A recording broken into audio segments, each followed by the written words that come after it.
सच के साथ। नमस्कार, सिटी वाराणसी लाइव में आप सभी का स्वागत है। मैं हूं अमित मिश्रा। आइए सबसे पहले नजर डालते हैं आज के प्रमुख समाचारों पर। सिगरा स्टेडियम में 4 अक्टूबर से 4 दिवसीय नेशनल 2020 दिव्यांग क्रिकेट टूर्नामेंट, खेल मंत्री उपेंद्र तिवारी करेंगे उद्घाटन। वाराणसी पहुंचे बीजेपी प्रदेश अध्यक्ष स्वतंत्र देव सिंह, विपक्ष पर जमकर साधा निशाना। विकास के इस दौर में उपेक्षित पड़ा है कबीर चौरा स्थित राजकीय आयुर्वेदिक चिकित्सालय। और वाराणसी व्यापार मंडल ने आयोजित किए चाय पर चर्चा कार्यक्रम, मनीष गुप्ता की निर्मम हत्या पर जताया रोष। और अब समाचार विस्तार से। बीजेपी के प्रदेश अध्यक्ष स्वतंत्र देव सिंह ने रविवार को मीडिया से बातचीत करते हुए कहा कि कांग्रेस ने 70 सालों में मंदिर निर्माण और 370 धारा के लिए कुछ भी नहीं किया। इन दोनों समस्याओं का समाधान मोदी जी के प्रधानमंत्री बनने के बाद हो सका। अपने एक दिवसीय दौरे पर वाराणसी के महमूदगंज में आयोजित कार्यकर्ता बैठक में शामिल होने पहुंचे बीजेपी प्रदेश अध्यक्ष स्वतंत्र देव सिंह ने मीडिया से बातचीत में कहा कि 70 साल तक कांग्रेस ने देश में शासन किया। इस देश पर और सरदार पटेल 2 समस्या छोड़कर गए थे कि नेहरू इसे ठीक कर देंगे, एक कश्मीर की समस्या और दूसरा मंदिर का निर्माण। सोमनाथ के मंदिर का निर्माण सरदार पटेल ठीक करके गए। इसके बाद राम मंदिर का निर्माण शेष था और एक 370 धारा, जहां रोज सेना के ऊपर पत्थर फेंके जाते रहे और रोज आतंकवाद के हमले होते थे। उस समय राहुल गांधी कहां थे? राहुल के साथ लूट और खसोट था। सोनिया ने और उनके खानदान ने शंकराचार्य का अपमान किया कि हिंदू हिंदू नहीं है, वो आतंकवादी है। बहुत नुकसान किया है कांग्रेस ने इस देश का, इसलिए ऐसे लोगों के बारे में बात करना ही बेकार है। मोदी जी के आने के बाद 370 हटा। आज एक भी आतंकवादी हमला नहीं होता और न ही सेना के ऊपर एक भी पत्थर फेंका जाता है। कश्मीर के जवान राष्ट्रवाद की बात करते हैं और वह राष्ट्र की सेवा के लिए, डॉक्टर, इंजीनियर बनने के लिए आज पढ़ाई कर रहे हैं। वहाँ प्रधान बन रहे हैं, जिला पंचायत सदस्य बनकर देश को चला रहे हैं। 70 साल तक कांग्रेस शासन किया ही देश के अंदर। सरदार पटेल ने 2 समस्या छोड़कर गए थे कि नेहरू इसको ठीक कर देंगे, एक कश्मीर की समस्या, दूसरा मंदिर का निर्माण। सोमनाथ के मंदिर का निर्माण और अपने सरदार पटेल ने किया। एक राम मंदिर का निर्माण शेष था जो समस्या थी, और एक 370 धारा। रोज सेना के ऊपर पत्थर चलते थे, आतंकवाद की गधियाँ बधी बम फटते थे। राहुल कहाँ थे? राहुल के शासन में लूट था, खरसोट था। और बीजेपी को, तुम बीजेपी के बारे में कुछ बोलना बोल दो। सोनिया ने, उनका खानदान तो शंकराचार्य का अपमान किया, हिंदू हिंदू नहीं है, हिंदू आतंकवादी है। बहुत नुकसान देश का किया है कांग्रेस ने, इसलिए कांग्रेस का जिक्र करना ही बेकार है, क्योंकि इतना नुकसान किया। आदरणीय मोदी जी के आने के बाद उन्हें 370 धारा हटने के बाद एक भी आतंकवादी की गतिविधियाँ नहीं है। सेना के ऊपर एक पत्थर नहीं चलता है। कश्मीर के नौजवान राष्ट्रवाद के लिए, राष्ट्र के लिए पढ़ाई करते हैं, शिक्षा करते हैं, डॉक्टर बनना है, इंजीनियर बनना है, IAS बनना है, और गांव में प्रधान ही चला रहे हैं। प्रधान बनने का उनको अधिकार प्राप्त हो गया है। वहाँ के दलित शोषित को आरक्षण मिला है, पिछड़ों का आरक्षण मिला है, और वहाँ प्रधान है, जिला पंचायत सदस्य लोग चला। प्रधानमंत्री के संसदीय क्षेत्र वाराणसी में मंडली चिकित्सालय कबीर चौरा के ठीक बगल में स्थित राजकीय आयुर्वेदिक चिकित्सालय के दयनीय स्थिति पर न तो सरकार की और न ही किसी नेता की नजर पड़ती है। 70 के दशक से प्रारंभ हुआ यह चिकित्सालय आज अपनी जर्जर स्थिति पर रो रहा है। किसी भी अस्पताल में मरीज अपनी बीमारी के डर से पहुंचता है और अपना इलाज करवाता है, लेकिन क्या आपने देखा है कि किसी अस्पताल में मरीज और डॉक्टर दोनों को डर लगे? नहीं। तो आइए हम आपको ले चलते हैं प्रधानमंत्री नरेंद्र मोदी के संसदीय क्षेत्र में कबीर चौरा मंडली चिकित्सालय के बगल स्थित राजकीय आयुर्वेदिक चिकित्सालय नगर क्षेत्र में। अस्पताल की ऐसी स्थिति है कि यहाँ आने वाले मरीज भगवान से प्रार्थना करते हैं कि जितनी जल्दी वो आएँ और डॉक्टर को दिखाकर चले जाएं। वहीं डॉक्टर सुबह 7 बजे आने के बाद 2 बजने का इंतजार करते हैं और यहाँ से निकल पड़ते हैं। कबीर चौरा मंडली चिकित्सालय में इस समय करोड़ों का बजट लगाकर युद्ध स्तर पर नई बिल्डिंग का काम चल रहा है। वहीं मंडली चिकित्सालय के बगल में 70 के दशक में स्थापित किए गए राजकीय आयुर्वेदिक चिकित्सालय नगर क्षेत्र की जर्जर बिल्डिंग सिसक रही है। इस जर्जर अस्पताल में आज भी 60 मरीज रोज आते हैं। इनकी सरकारी पर्ची भी कटती है, इनका इलाज भी किया जाता है। इस संबंध में अस्पताल के हेड फार्मासिस्ट ने बताया कि 70 के दशक के आसपास यहाँ चिकित्सालय खोला गया। इस अस्पताल में आज भी मरीज आते हैं और अपनी दवाएं ले जाते हैं, लेकिन किसी को हम यहाँ एडमिट नहीं कर सकते क्योंकि बरसात में इस अस्पताल का एक हिस्सा गिर चुका है। यहाँ के वार्ड की स्थिति पिछले 16 सालों से खराब है। यहाँ तक कि जब हम यहाँ ड्यूटी पर होते हैं, खास करके बरसात में, तो हर वक्त हादसे का डर रहता है। हम लोग तो बहुत जान जोखिम में रख के काम कर रहे हैं। हम लोगों की मजबूरी है, चाहे दिन हम लोगों को कोई भी दुर्घटना घट सकती है। मतलब सुबह आते हैं तो शाम को जाने से पहले कितना ये डर? डर रहता है कि कब क्या हो जाएगा। और बरसात का समय है, बरसात में कितनी दिक्कत होती है? और एकदम स्थिति जर्जर है। अभी तो प्रेजेंट आप टाइम आप देख रहे हैं छू भी रहा है ना, स्थिति एकदम जर्जर है सर कि कब क्या हो सकता है। पीछे का धरन गिरा हुआ है, कुछ जी, मिट्टी गिरा हुआ है। पीछे का स्थिति तो एकदम में जर्जर है। कितने लोग यहाँ काम करते हैं पूरे लोग? 8 लगभग 25-30% हो जाते हैं, ओपीडी चलती है। तो यहाँ की स्थिति जो देखी जा रही है, जर्जर है, तो कैसे आप लोग यहाँ काम करते हैं? अब क्या होता है, कैसे होता है? गिरी ना जान जो बिल्डिंग का ऊपर वाला पोर्शन गिर रहा है, गिर रहा है और ये भी गिरने की कगार पे कब गिर सकता है उसको बताएंगे। कोई भी खाने का गिरे कोनो निश्चित नहीं है। मंडली चिकित्सालय का लगातार कई बार सूबे के मुखिया ने दौरा किया है, पर आज तक किसी की निगाह इस आयुर्वेदिक चिकित्सालय पर नहीं पड़ी, जो इन बड़े अस्पतालों की छाया में सिसक रहा है। महिलाओं में बढ़ती उम्र में स्वास्थ्य तथा उनसे जुड़ी समस्याओं के लिए आयोजित 3 दिवसीय मेनोपॉज कॉन्फ्रेंस का समापन हुआ। होटल ताज में मेनोपॉज पर आयोजित 3 दिवसीय कॉन्फ्रेंस का समापन हुआ। सम्मेलन में बढ़ती उम्र की महिलाओं के स्वास्थ्य तथा उससे जुड़ी कई समस्याओं के बारे में वैज्ञानिक तथा मेडिकल विचार विमर्श तथा शोध प्रस्तुत किए गए। करीब 22 सिंपोजिया तथा 8 पैनल डिस्कशन कई विषयों पर किए गए, जो कि 50 वर्ष के करीब महिलाओं में स्वास्थ्य तथा बीमारियों पर आधारित थे। इंडियन मेनोपॉज सोसाइटी के निवर्तमान अध्यक्ष डॉक्टर जिग्नेश शाह, वर्तमान अध्यक्ष डॉक्टर अंबुजा चोरानूर, कार्यक्रम अध्यक्ष डॉक्टर अनुराधा खन्ना, आयोजन सचिव डॉक्टर नीलम ओहरी, साइंटिफिक सचिव doctor Lavina Choubey, club 35+ secretary doctor Usha Yadav, Raipur से आई डॉक्टर ज्योति जायसवाल, कोलकाता की डॉक्टर विपाशा बसु, हैदराबाद के डॉक्टर पायल भार्गव तथा देश के विभिन्न प्रांतों से आए प्रतिभागी उपस्थित थे। समापन समारोह में पेपर पोस्टर क्विज प्रतियोगिता के विजेताओं को सर्टिफिकेट तथा पुरस्कार वितरित किए गए। इस अवसर पर डॉक्टर नीलम ओहरी ने अपने संबोधन में इंडियन मेनोपॉज सोसाइटी को यह कॉन्फ्रेंस वाराणसी को देने के लिए धन्यवाद दिया तथा इसमें सहयोग करने वाले अपने साथियों का भी आभार जताया। इस अवसर पर डॉक्टर विभा मिश्रा, डॉक्टर शिखा सचान, डॉक्टर मधु जैन, डॉक्टर निशा रानी अग्रवाल, डॉक्टर ममता अग्रवाल, डॉक्टर रुचि सहित नगर के चिकित्सकगण उपस्थित थे। इन दिनों में हमने बहुत से वर्कशॉप्स किए, बहुत से साइंटिफिक डेलिब्रेशंस किए और बहुत से सामाजिक कार्य भी उसमें किए। और इसका पहले दिन जो सामाजिक कार्यों का वर्कशॉप था, उसका उद्घाटन मृदुला जायसवाल जी ने, मेयर वाराणसी ने किया। और कल कॉन्फ्रेंस का उद्घाटन श्रीमती आनंदीबेन पटेल जी, राज्यपाल उत्तर प्रदेश ने वर्चुअल तौर पर किया। और हम लोगों ने इसमें जो महिलाओं से संबंधित, प्रौढ़ महिलाओं से संबंधित, क्योंकि ये मेनोपॉज सोसाइटी है।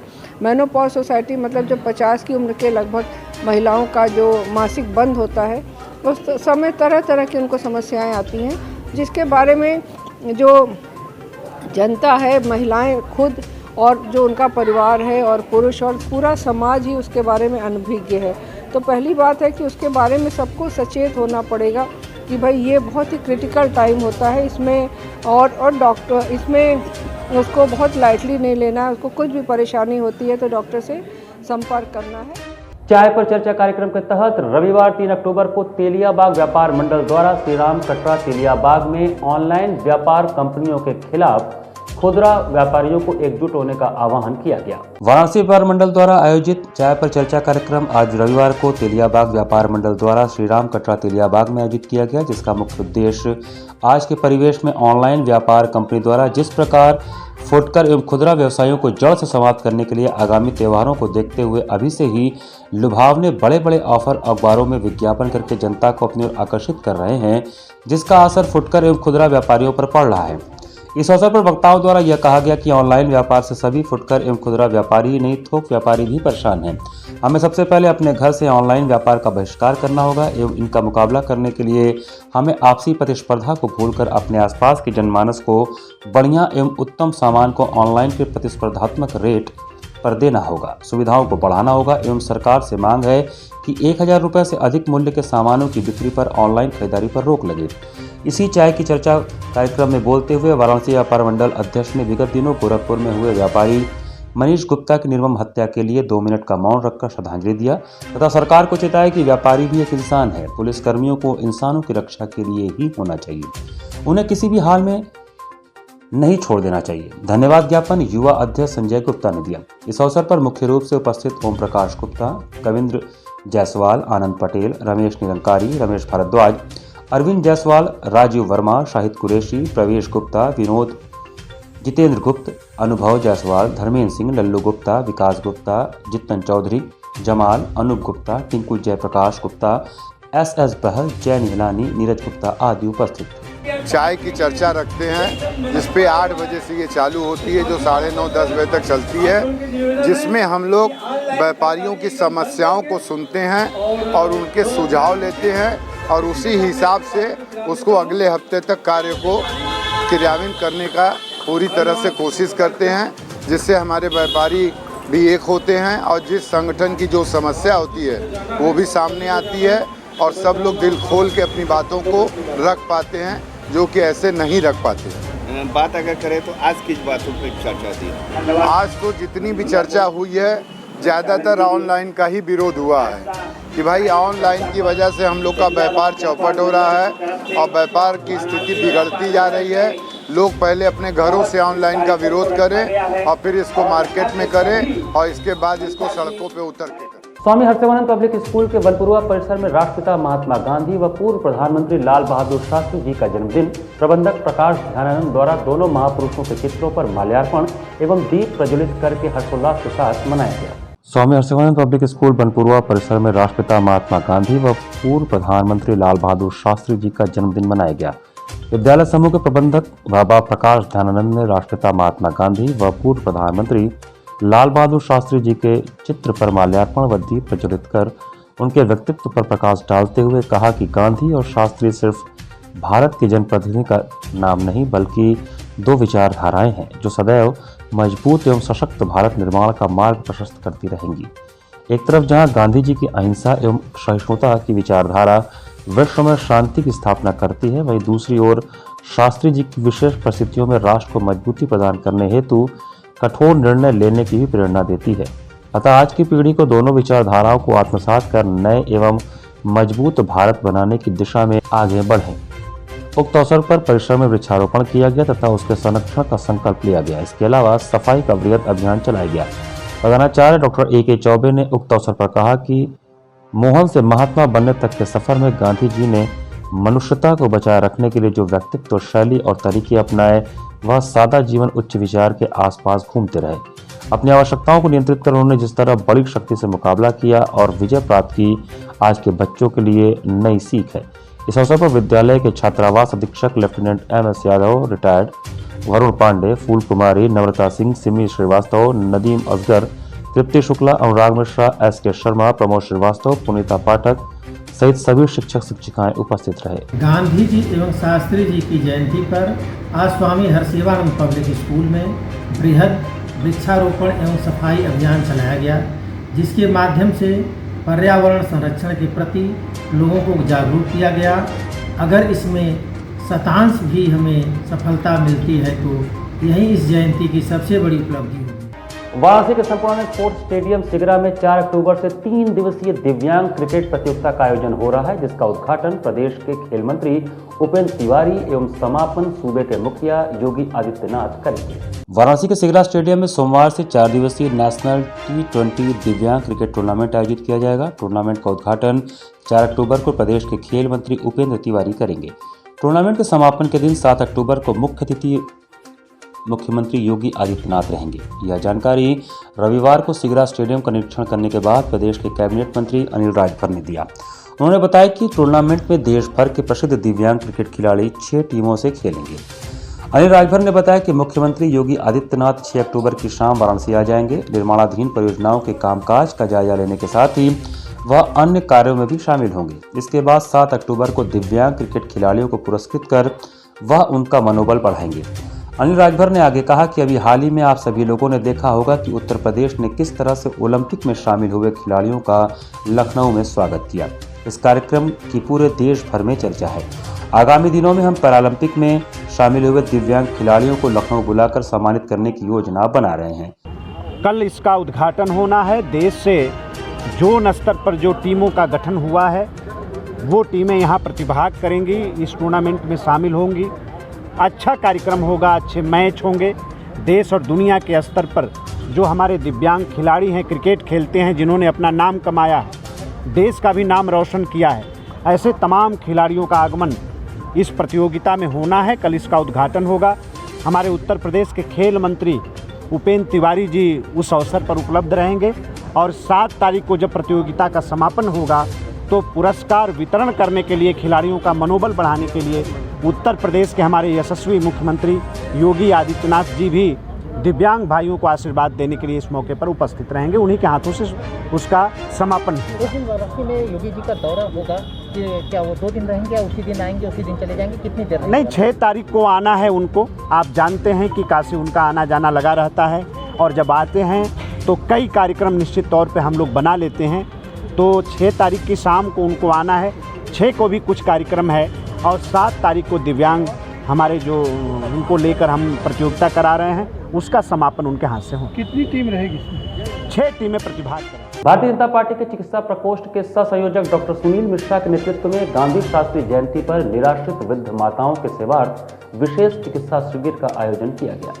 राजकीय वृद्धा एवं अशक्त गृह महिला वाराणसी के सभागार में चिकित्सा प्रकोष्ठ भारतीय जनता पार्टी काशी क्षेत्र द्वारा प्रकोष्ठ के सह संयोजक डॉक्टर सुनील मिश्रा के संयोजकत्व में गांधी जयंती एवं शास्त्री जयंती के अवसर पर प्रधानमंत्री नरेंद्र मोदी जी के जन्म दिवस पर आरंभ सेवा समर्पण अभियान एवं आजादी के अमृत महोत्सव के विशिष्ट संयोग का भी उल्लासपूर्ण स्मरण करते हुए निराश्रित वृद्ध माताओं के सेवार्थ विशेष चिकित्सा शिविर का आयोजन किया गया, जिसके मुख्य अतिथि थे पूर्व संस्थापक कुलपति उत्तर प्रदेश राज्य प्राविधिक विश्वविद्यालय उत्तर प्रदेश प्रोफेसर दुर्ग सिंह चौहान एवं विशिष्ट अतिथि थी संवेदना हॉस्पिटल की वरिष्ठ चिकित्सक डॉक्टर मोनिका गुप्ता एवं समाज सेवी के.सी. श्रीवास्तव। इस अवसर पर बीजेपी के जिला चिकित्सा प्रकोष्ठ के सह संयोजक डॉक्टर एस.बी. सिंह की प्रमुख उपस्थिति रही। कार्यक्रम में मुख्य अतिथि एवं विशिष्ट अतिथि के करकमलों से वृद्ध माताओं को फल, साड़ी तथा आवश्यक औषधियों का वितरण किया गया। इससे पूर्व कार्यक्रम का विधिवत उद्घाटन मुख्य अतिथि एवं विशिष्ट अतिथि द्वारा गांधी जी एवं शास्त्री जी के चित्रों पर माल्यार्पण के साथ हुआ। कार्यक्रम के आयोजक डॉक्टर सुनील मिश्रा ने मुख्य अतिथि का स्वागत अंगवस्त्रम एवं माल्यार्पण के द्वारा किया। चिकित्सा शिविर में फिजियोथेरेपिस्ट डॉक्टर सौरभ एवं डेंटल सर्जन डॉक्टर शिवम तथा काउंसलर डॉक्टर रुचि जैन ने वृद्ध माताओं के स्वास्थ्य का परीक्षण कर औषधि वितरित किया। इस अवसर पर बीजेपी जिला चिकित्सा प्रकोष्ठ के सदस्य doctor Shivaji Singh, doctor Rajesh Srivastava, doctor Roshan Ali तथा लॉयंस क्लब नटराज के अध्यक्ष डॉक्टर आकाश एवं सचिव अजय जायसवाल तथा मानवाधिकार परिषद वाराणसी के Mukesh Sharma, doctor BN. Rocky, साथ में डॉक्टर राजन, डॉक्टर प्रदीप आदि लोग उपस्थित थे। माताएं, इनकी सेवा की, इनकी चिकित्सा की गई, जिसमें डेंटल चिकित्सा थी, काउंसलिंग थी, जिसमें फिजियोथेरेपी थी और मेडिकल चिकित्सा थी। 18 माताओं को उसके बाद सम्मान किया गया, उनको वस्त्र फल वो देके। हमारे कार्यक्रम के मुख्य अतिथि आदरणीय प्रोफेसर बी.एस. चौहान जी थे, विशिष्ट अतिथि डॉक्टर मोनिका गुप्ता जी और हमारे विशिष्ट अतिथि एक और थे के.सी. श्रीवास्तव जी। तो ये प्रोग्राम हम लोग आके यहाँ धन्य हो गए कि हम लोग माताओं की यहाँ सेवा कर पाए। यहाँ पर वक्त चला एक छोटे से ब्रेक का। बने रहिए सिटी वाराणसी लाइव के साथ। वाराणसी लाइव, सच के साथ। Best fundamental lab, best faculty, best placement set. We are proud to be a student of JDSL. I am a student of Jeevandeep Mahavidyalaya. I am proud of Mahavidyalaya for excellent faculty, best support and best infrastructure and best placement. Best fundamental lab, best faculty, best placement set. We are proud to be a student of JDSL. I am a student of Jeevandeep Mahavidyalaya. I am proud of Mahavidyalaya for excellent faculty, best support and best infrastructure and best placement. I'm a great mother.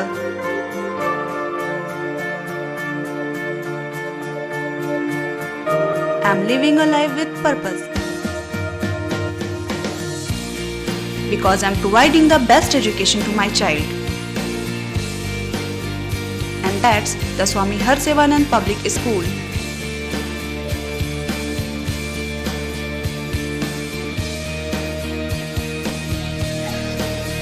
Harsevanand Public School provides value-based education. Admission open for nursery to class 11th. Harsevanand Public School and Hostel, Garwaghat, Dhanpurwa and Jagatganj, Varanasi. Ganga की लहरों से गलियों के छोर तक, जनता के जोर से बाजारों के शोर तक,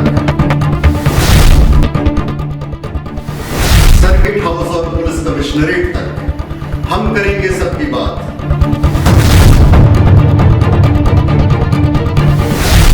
देखिए मेरे साथ बनारस की बात। कोरोना वायरस ने देश में एक बार फिर से रफ्तार पकड़ ली है। ऐसे में जरूरी है कि सभी लोग पूरी एहतियात बरतें। घर से बाहर निकलते समय मास्क का सदैव प्रयोग करें। समय समय पर हाथों को सैनिटाइजर से सैनिटाइज करें। ज्यादा भीड़ भाड़ वाली जगहों में जाने से बचें। 2 गज की दूरी का पालन करें। स्वस्थ रहें, सुरक्षित रहें। जनहित में जारी वाराणसी लाइव। वाराणसी लाइव, सच के साथ। ब्रेक के बाद आपका फिर से स्वागत है।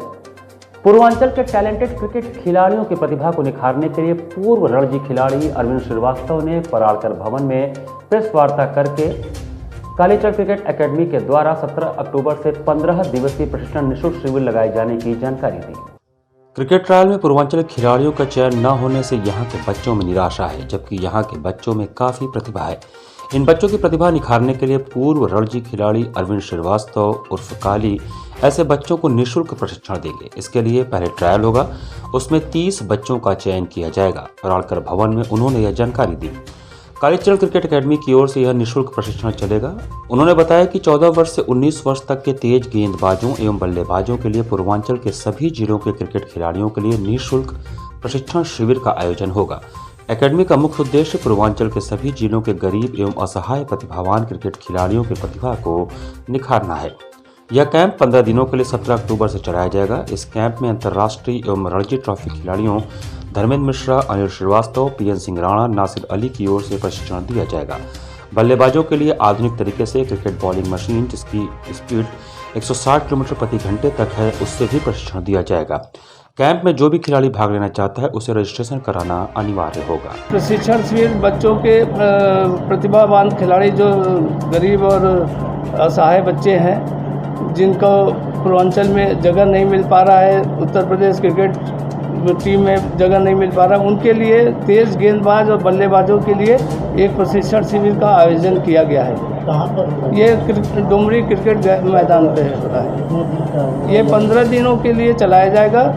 15 दिन में उनको मीडियम पेस बॉलर के लिए अलग, अंतर्राष्ट्रीय और राष्ट्रीय लेवल के खिलाड़ियों से प्रशिक्षित कराएंगे और बल्लेबाजों के लिए जो उत्तर प्रदेश क्रिकेट संघ के द्वारा चयनकर्ता उनके द्वारा प्रशिक्षण बल्लेबाजों को दिया जाएगा। दरबिशायर क्लब के तत्वावधान में महात्मा गांधी की जयंती काशी वासियों को गुलाब का फूल भेंट करके मनाई गई। दरबिशायर क्लब के तत्वावधान में राष्ट्रपिता करमचंद गांधी बापू की जयंती पर पितरकुंडा ईदगाह में क्लब के अध्यक्ष शकील अहमद जादूगर ने काशी वासियों को हिंसा न करने व सत्य की राह पर चलने की अपील की तथा उन्हें गुलाब का फूल भेंट किया। इस अवसर पर श्री शकील ने कहा कि आज देश बापू के 152वें जन्मदिन पर उन्हें और उनकी कुर्बानी को नम आंखों से याद कर रहा है।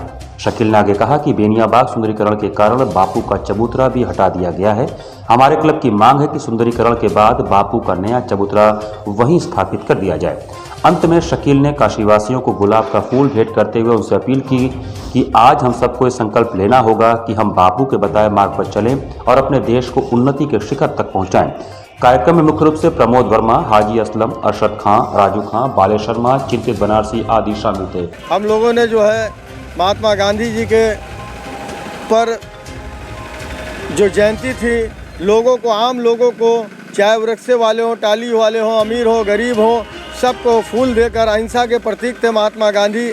हम लोगों ने उनके आज इसी रास्ते पे हम लोग चलकर, क्योंकि महात्मा गांधी के जो ये दिन है वो अहिंसा दिवस के रूप में मनाना चाहिए और अहिंसा दिवस के रूप में जब आप मनाएंगे तो देश में क्राइम, अपराध कम होगा और अपराध कम होगा। लोग अपने जो क्राइम के रास्ते पे जाते हैं, गलत रास्ते पे जाते हैं, वो लोग दूर होंगे। और महात्मा गांधी जी के इसीलिए हमने जो है अहिंसा दिवस के रूप में लोगों को, उनको जो मार्गदर्शन पे चलने की राह बताई और लोगों को फूल देकर आज 2 अक्टूबर की जयंती मनाई। बनारस कैमरा सोसाइटी द्वारा रविवार 3 अक्टूबर को निःशुल्क स्वास्थ्य परीक्षण शिविर का आयोजन किया गया। शहर के छायाकारों की अग्रणी संस्था बनारस कैमरा सोसाइटी ने 3 अक्टूबर को दुर्गाकुंड के समीप स्थित कबीरनगर कॉलोनी में छायाकारों एवं उनके परिजनों के स्वास्थ्य हेतु एक निःशुल्क स्वास्थ्य परीक्षण शिविर का आयोजन किया। इस शिविर में प्रमुखता से डॉक्टर इंद्रनील बसु, डॉक्टर गौरव गुप्ता, डॉक्टर मनीष त्रिपाठी, डॉक्टर ध्रुव अग्रहरी व डॉक्टर इंद्रेला बसु ने तमाम तरह की जांचें की, जैसे blood sugar, HbA1c, thyroid profile, ECG, lipid profile इत्यादि। मिथुन दास ने कंप्यूटर द्वारा नेत्र परीक्षण की जिम्मेदारी निभाई। संभवतः छायाकारों के हित के लिए इस प्रकार की निःशुल्क सेवा अन्य किसी संस्था द्वारा की गई हो, ऐसा सुनने में नहीं आया है। वो ये कि बनास के जो भी छायाकार बंधु हैं उनका हम लोग निःशुल्क स्वास्थ्य परीक्षण कर रहे हैं और इस स्वास्थ्य परीक्षण में डायबिटीज़, BP, हृदय रोग, स्त्री रोग, दंत रोग, नेत्र रोग, होम्योपैथिक डॉक्टर, आयुर्वेदिक डॉक्टर सब लोग मिल करके होलिस्टिक केयर सबको देने की कोशिश कर रहे हैं। इस जांच में हम लोग इस शिविर में हम लोग कई जांच निःशुल्क कर रहे हैं, जैसे random blood sugar, HbA1c, lipid profile, thyroid profile, uric acid, ECG, बायोथेसियोमेट्री, आँखों का कंप्यूटर द्वारा जांच। इन सारी जांचों को हम लोग निःशुल्क मरीजों के लिए कर रहे हैं और अभी तक मैं करीब 55 मरीज देख चुका हूं और 225 मरीजों का पंजीकरण हो चुका है।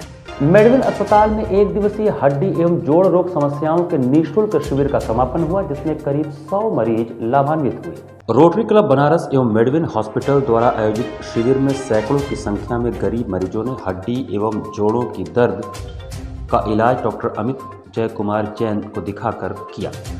साथ ही 15% छूट में दवा भी पाई। इस दौरान डॉक्टर मनमोहन श्याम, रोटरी के अध्यक्ष चंद्रशेखर कपूर, गुजराती समाज के गुरु अनिल शास्त्री उपस्थित रहे। ये शिविर हमने जॉइंट रिप्लेसमेंट के लिए जो घुटने से, कूल्हे से संबंधित जो बीमारियां होती हैं, लोगों को चलने फिरने में दिक्कत होती है, उठने बैठने में, घुटनों का तिरछापन और कमर में तकलीफ, इस रिलेटेड हमने यहाँ पेशेंट को स्क्रीनिंग किया हुआ है।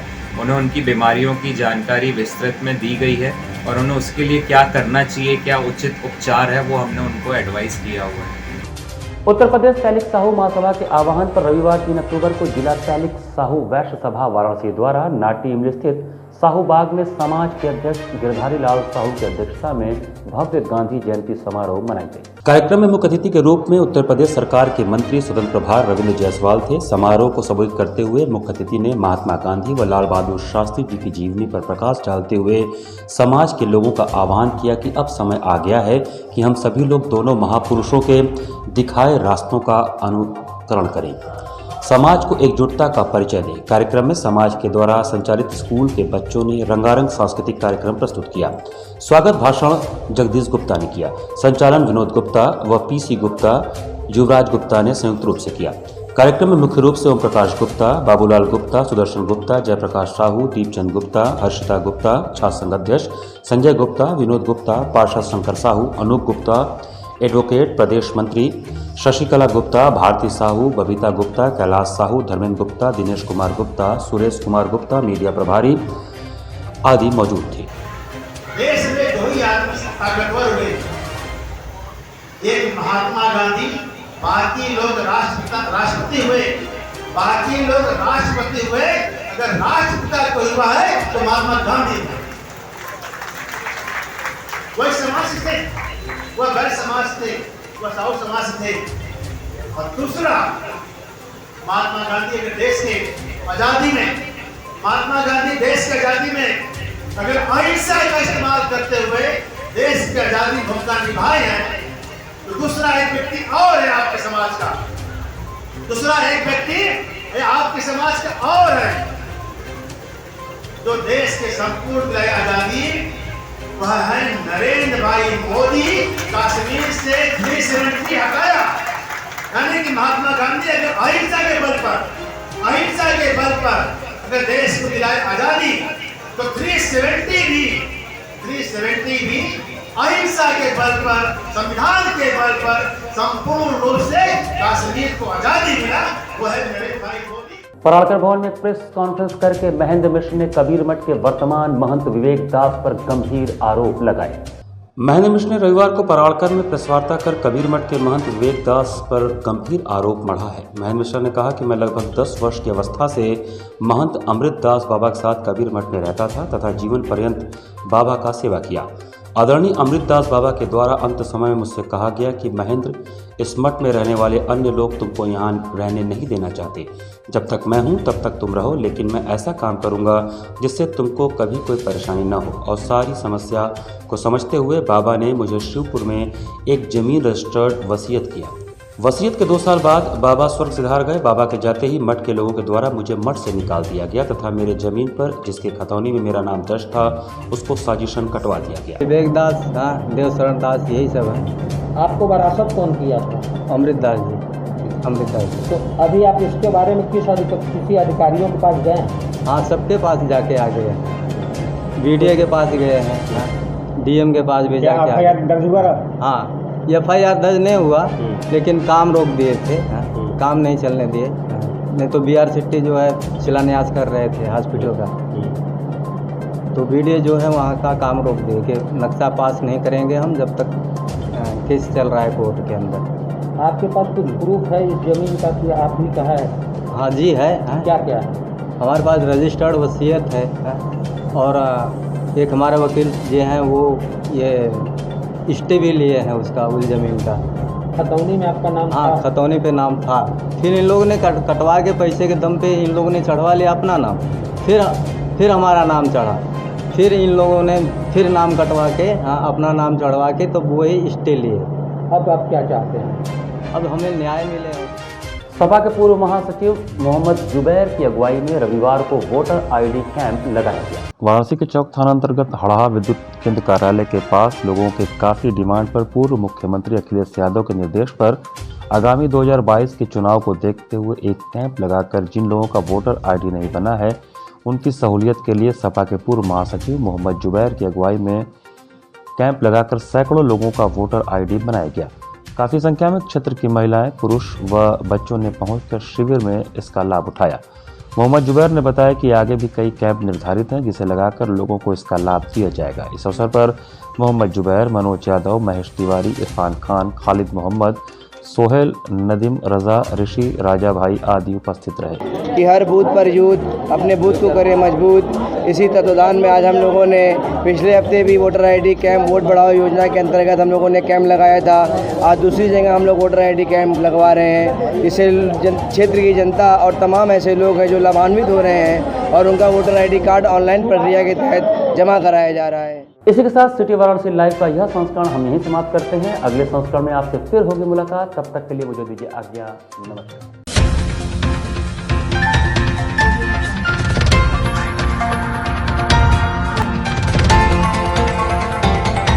वाराणसी लाइव, सच के साथ।